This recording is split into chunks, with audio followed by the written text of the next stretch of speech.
Nodule formation in leguminous plant by rhizobium species.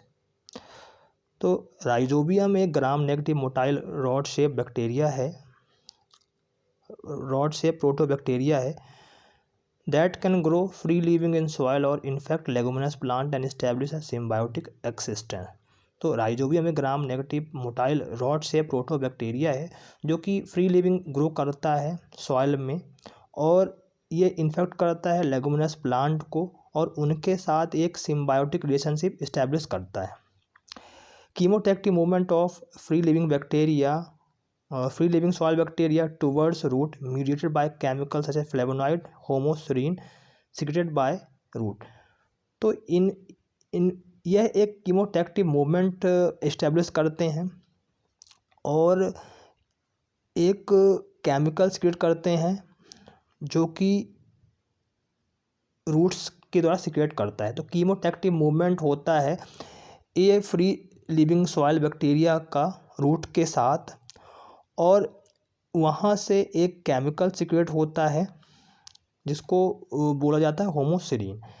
इसके अलावा एक स्पेसिफिक एडेशन प्रोटीन होता है जिसको बोलते हैं रिका कैडहेसिन। एक स्पेसिफिक एडेशन प्रोटीन होता है जिसको बोलते हैं रिका एडहेसिन जो कि प्रेजेंट होता है राइजोबियम स्पीसीज की सरफेस में।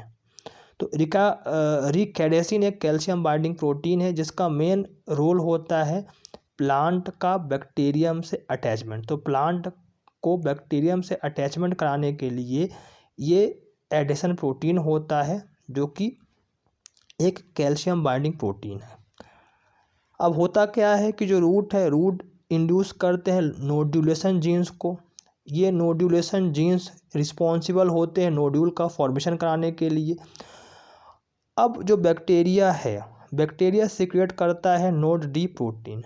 जो बैक्टीरिया है वो सीक्रेट करता है नोड डी प्रोटीन को सबसे पहले, और ये जो नोड डी प्रोटीन है ये फ्लेवोनॉइड की पहचान करेगा। फ्लेवोनॉइड कौन सा था? हीमोसीरीन।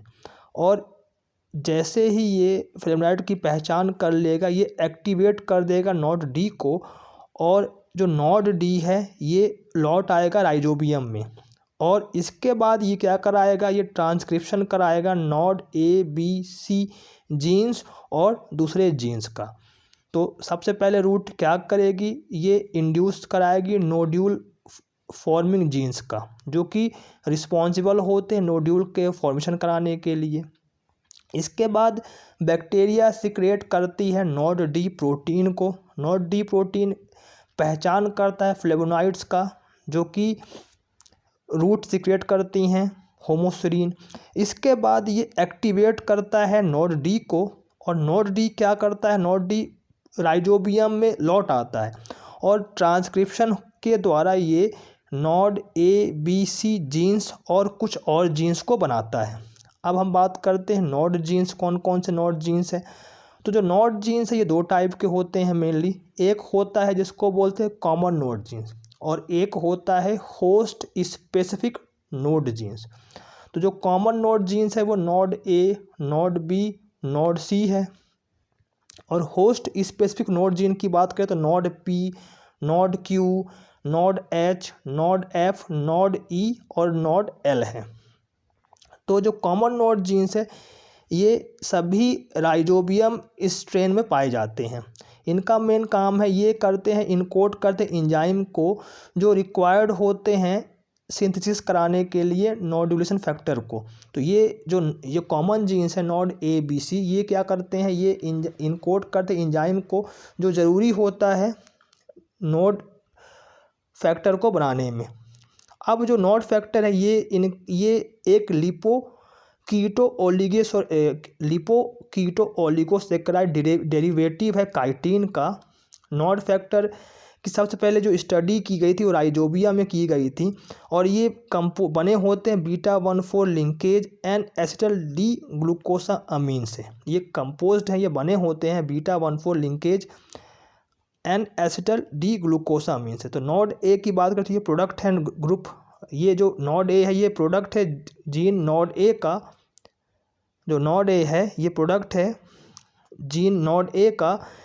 ये एक एन एसिल ट्रांसफरेज है, एक एन एसाइल ट्रांसफरेज है जो कैटलाइज करता है फैटी एसाइल चेन को जोड़ने में। तो इसका मेन काम है एडिशन करना, फैटी एसाइल चेन को जोड़ना। तो नॉड ए क्या है, एन एसाइल ट्रांसफरेज है जो कि फैटी एसाइल चेन को जोड़ता है। नॉड बी, ये जीन नॉड बी का प्रोडक्ट है, ये काइटिन ओलिगोसेक्राइड है, ये काइटिन ओलिगोसेक्राइड है जो क्या कराता है, ये रिमूव करता है एसिटल ग्रुप को, ये हटाता है। नॉड ए जोड़ता है और ये हटाता है।